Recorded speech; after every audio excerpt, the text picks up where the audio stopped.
Good morning বন্ধুরা, সবাইকে সুপ্রভাত। সবাইকে সাফল্যের দিশা ইউটিউব চ্যানেলে স্বাগতম। আজকে 29শে মার্চের কারেন্ট অ্যাফেয়ার্স নিয়ে আলোচনা করব। তোমরা প্রথম থেকে শেষ পর্যন্ত ক্লাসটা করো এবং ক্লাসটা ভালো লাগলে অবশ্যই লাইক করে দিও এবং চ্যানেলকে সাবস্ক্রাইব করে নিও। তাহলে শুরু করা যাক আজকের ক্লাস। আজকের ক্লাসে ফার্স্ট কারেন্ট অ্যাফেয়ার্স হলো ডিজিটাল নিউজ পাবলিশার্স অ্যাসোসিয়েশন অর্থাৎ ডিএনপি এর চেয়ারম্যান পদে নিযুক্ত হলেন কে? উত্তর হবে মারিয়াম মামেন ম্যাথিউ। এই Mariam Mammen Mathew digital news publishers association অর্থাৎ ডিএনপি এর চেয়ারম্যান পদে নিযুক্ত হলেন। এই সম্পর্কে জেনে নেব। এই DNP serves as a significant umbrella organisation for digital media business including print and broadcasting. এর আগে এই পদে নিযুক্ত ছিলেন তন্ময় মহেশ্বরী। এই তন্ময় মহেশ্বরী স্থানে স্থলাভিষিক্ত হলেন এই Mariam Mammen Matthew. Next, Thomas সালক কোন দেশের রাষ্ট্রপতি হিসেবে নির্বাচিত হলেন? উত্তর হবে হাঙ্গেরি। এই হাঙ্গেরির রাষ্ট্রপতি হিসেবে নির্বাচিত হলেন টমাস সালক।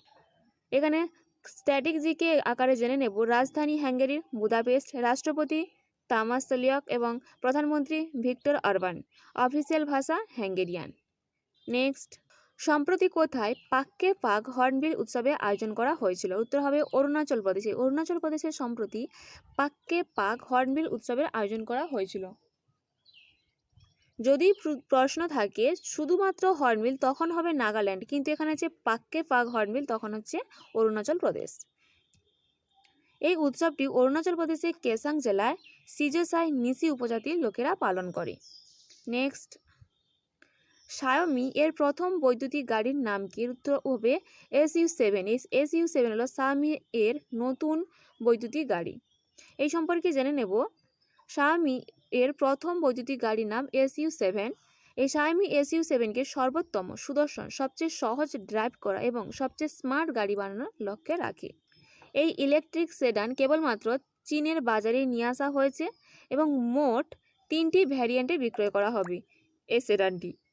সেগুলি হলো SU7, SU7 Pro এবং SU7 Max। নেক্সট, কোন ভারতীয় খেলোয়াড় 2024 সালে শীতকালীন যুব অলিম্পিকে অংশগ্রহণ করেছিলেন? এর উত্তর হবে সাহিল। এই সাহিল 2024 সালে শীতকালীন যুব অলিম্পিক্সে অংশগ্রহণ করেছিলেন। এটি 19শে জানুয়ারি থেকে 1 ফেব্রুয়ারি 2024 পর্যন্ত হয়েছিল এবং এটা হয়েছিল 4র্থ সংস্করণ। নেক্সট, প্যারিস অলিম্পিক 2024-এর জন্য টিম ইন্ডিয়ার অফিসিয়াল ব্যাংকিং পার্টনার হওয়ার জন্য কোন ব্যাংক সম্প্রতি ইন্ডিয়ান অলিম্পিক অ্যাসোসিয়েশন এর সাথে অংশীদারত্ব করেছে? উত্তর হবে ইয়েস ব্যাংকে। ইয়েস ব্যাংক সম্প্রতি প্যারিস অলিম্পিক 2024-এর জন্য টিম ইন্ডিয়ার অফিসিয়াল ব্যাংকিং পার্টনার হওয়ার জন্য সম্প্রতি ইন্ডিয়ান অলিম্পিক অ্যাসোসিয়েশনের সাথে অংশীদারত্ব করেছে। এই সম্পর্কে জেনে নেব। এই ইয়েস ব্যাংক ভারতীয় অলিম্পিক অ্যাসোসিয়েশন এর সাথে অংশীদারত্ব করেছে এবং আসন্ন প্যারিস অলিম্পিক 2024-এর জন্য টিম ইন্ডিয়ার অফিসিয়াল ব্যাংকিং পার্টনার হিসাবে দায়িত্ব গ্রহণ করবে। এই অংশীদারত্বের অংশ হিসাবে ইয়েস ব্যাংক ভারতীয় অলিম্পিক দলের মিল্কি বার, জিতায়েনজে এবং থিম টুগেদার উই উইন প্রচার অভিযানে চালু করেছে। এই ইয়েস ব্যাংক প্রতিষ্ঠা হয়েছিল 2004 সালে এবং সদর দপ্তর হচ্ছে মুম্বাই। নেক্সট, কোন কোম্পানি ভারতের প্রাপ্তবয়স্কদের উপর যক্ষ্মা ভ্যাকসিন MTBVAC এর ক্লিনিক্যাল ট্রায়াল শুরু করেছে? উত্তর হবে ভারত বায়োটেক ইন্টারন্যাশনাল লিমিটেড। এই সম্পর্কে জেনে নেব। ভারত বায়োটেক ইন্টারন্যাশনাল লিমিটেড ভারতের প্রাপ্তবয়স্কদের উপর যক্ষ্মা ভ্যাকসিন MTBVAC এর ক্লিনিক্যাল ট্রায়াল শুরু করেছে। স্প্যানিশ বায়োফার্মাসিউটিক্যাল কোম্পানি বায়োফ্যাব্রির মানব উৎস থেকে প্রাপ্ত যক্ষ্মা রোগের বিরুদ্ধে এটি প্রথম vaccine. Next, state first defender 2024 অনুশীলন কে আয়োজন করেছিল? উত্তর হবে ন্যাটো। এই ন্যাটো স্টেট ফার্স্ট ডিফেন্ডার 2024 অনুশীলন আয়োজন করেছিল। এই সম্পর্কে জেনে নেব। North athletic trendy organisation 1949, headquarter ব্রুসেলস, Belgium এবং SG জেন্স স্টোলেনবার্গ।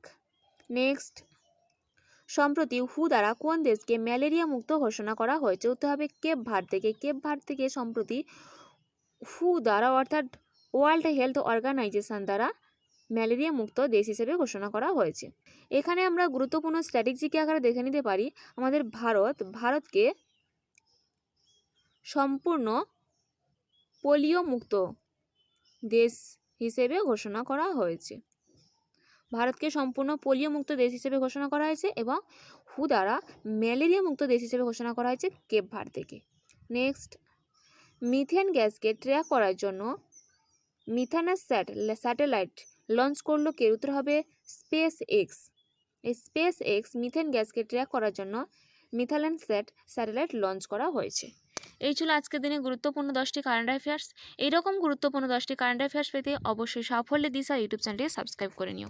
আজকের ক্লাসটা এই পর্যন্ত।